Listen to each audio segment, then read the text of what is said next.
उत्तर प्रदेश सरकार में मंत्री दानिश आज़ाद अंसारी साहब हमारे साथ मौजूद हैं बातचीत के लिए। सर, अखिलेश यादव पसमानदा सम्मेलन कर रहे हैं, किस तरह से देखते हैं? अच्छा, ये बताइए, सबसे बड़ा सवाल ये है कि आखिर समाजवादी पार्टी को अब पासमानदा समाज की याद क्यों आई?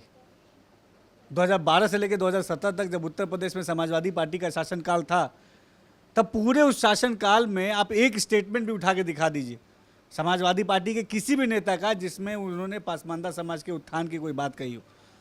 क्या केवल मुस्लिम समाज, पासमानदा पिछड़ा समाज उनके लिए वोट बैंक तक सीमित है? अब 2027 का चुनाव नज़दीक आने वाला है तो अब वो पासमानदा समाज की तरफ अपनी डोरे डाल रहे हैं। इससे पहले वो कहाँ थे? पासमानदा समाज की चिंता उन्हें क्यों नहीं आई? पासमानदा समाज के उत्थान के लिए उन्होंने अपने साथ सरकार सत्ता में काम क्यों नहीं किया? आज अगर प्रधानमंत्री मोदी जी खुले मन से पासमानदा समाज के उत्थान की बात न केवल कहते हैं बल्कि धरातल पे उन्होंने काम किया, पासमानदा समाज के तरक्की के लिए लगातार योजनाएं चलाई जा रही हैं केंद्र और प्रदेश सरकार द्वारा, तब समाजवादी पार्टी को पासमानदा समाज की चिंता हो रही है। दरअसल उनको चिंता पासमानदा समाज की नहीं है, उनको चिंता ये है कि ये पासमानदा पिछड़ा जो तबका है मुसलमानों का, जिसको वोट बैंक के दायरे में बांध के रखा है, कहीं ये विकास की तरफ आगे ना बढ़ जाए। इसीलिए झूठी बातें करके बरगला के फुसलाना उन्होंने चालू कर दिया। लेकिन पासमानदा समाज जो पिछड़ा मुसलमान समाज है, वो समाजवादी पार्टी की असलियत जानता है। समाजवादी पार्टी का असली चेहरा बेनकाब हो चुका है और जनता जानती है, खासतौर पर पासमानदा समाज ये जानता है कि पासमानदाओं के हित के लिए कभी भी समाजवादी पार्टी ने कोई काम नहीं किया। मुस्लिम समाज की भी बात वो करते हैं पसमानदा के साथ साथ। कहा सबसे ज़्यादा जुल्म जो है वो मुस्लिम विधायकों पर हुए। आज़म खान साहब का नाम लिया उन्होंने, इरफान सोलंकी का नाम लिया, अब्बास अंसारी का नाम लिया। कहा जानबूझकर इनकी सदस्यता जो है वो रद्द की गई। इसके अलावा अब्दुल्ला आज़म का नाम लिया, बहुत सारे नाम उन्होंने गिनाए। कहा कि भाजपा एक तरफ पसमानदा की बात करती है और दूसरी तरफ मजालिम ढा रही है, जुल्म कर रही है। देखिए, समाजवादी पार्टी उसका अपना क्लियर एजेंडा है कि झूठ बोलो, फूट डालो और राज करो। जिस तरीके से आज़ादी से पहले जो अंग्रेज़ थे वो इस पद्धति पर चलते थे, वही पद्धति अब समाजवादी पार्टी अपना रही है। मुसलमानों का सबसे ज़्यादा नुकसान आज़ाद भारत में किसी ने किया है तो ये कांग्रेस पार्टी और समाजवादी पार्टी ने किया है। मैं तर्क के साथ बात कर रहा हूँ कि अच्छा ये बताइए, अगर मुसलमानों के इतने हितैषी समाजवादी पार्टी के लोग होते, तब जब उनकी सत्ता थी तो मदरसों को आधुनिक शिक्षा से वो जोड़ सकते थे। जब समाजवादी पार्टी की सत्ता थी तब मुस्लिम नौजवानों के रोज़गार के लिए कोई काम कर सकते थे। जब समाजवादी पार्टी की शासन सत्ता थी तब मुस्लिम महिलाओं के विकास के लिए कोई काम कर सकते थे।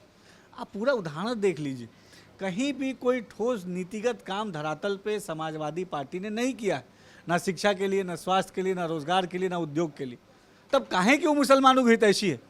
केवल मुसलमानों का हितैषी होने का मुखौटा चेहरे पे लगाकर और हाथ में खंजर रखना, ये समाजवादी पार्टी का असल कैरेक्टर है।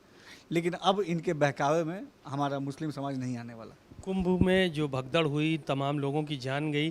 कहा वहाँ पे आंकड़े आप लोगों ने छुपाए, जो लोग मरे उनको कैश रुपया पहुँचाया गया।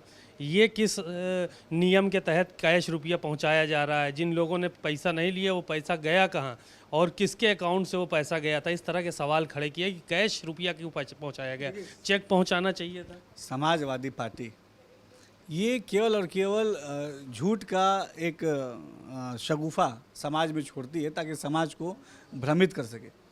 सार्थक तरीके से राजनीति करना ये समाजवादी पार्टी का कभी भी एजेंडा नहीं रहा है। समाजवादी पार्टी ने हमेशा जनता को गुमराह करके अपनी राजनीतिक रोटियां सेकने का काम किया है। प्रयागराज में जो महाकुंभ हुआ, मुख्यमंत्री योगी आदित्यनाथ जी के नेतृत्व में, प्रधानमंत्री मोदी जी के मार्गदर्शन में, वो सांस्कृतिक विरासत को आगे बढ़ाने का एक बहुत बड़ा एक उदाहरण है। देश और दुनिया में इसकी सार्थक चर्चा हो रही है और समाजवादी पार्टी इसी बात से परेशान है कि आज उत्तर प्रदेश में सरकार के विरोध में उसे कोई पॉइंट नहीं मिल रहा है। रोज़गार पे वो बोलते हैं लगातार सरकार रोज़गार के लिए काम कर रही है। Law and order Samajwadi party के शासन में कितना बुरा था सब जानता है, आज कितना अच्छा लॉ एंड ऑर्डर है। उत्तर प्रदेश के उद्योग को बढ़ावा देने के लिए ग्लोबल इन्वेस्टर समिट जैसी चीज़ें हो रही हैं जिससे उत्तर प्रदेश के उद्योगों को नई उड़ान मिल रही है। उत्तर प्रदेश की महिलाओं को सशक्त और शिक्षित करने के लिए हम ठोस काम कर रहे हैं। उत्तर प्रदेश के नौजवानों को हम अच्छी शिक्षा से जोड़ने का काम कर रहे हैं। किसानों की खुशहाली के लिए काम कर रहे हैं, पिछड़ों के उत्थान के लिए काम कर रहे हैं, दलितों के कल्याण के लिए काम कर रहे हैं। तो अब समाजवादी पार्टी के पास कोई एजेंडा नहीं बचा है।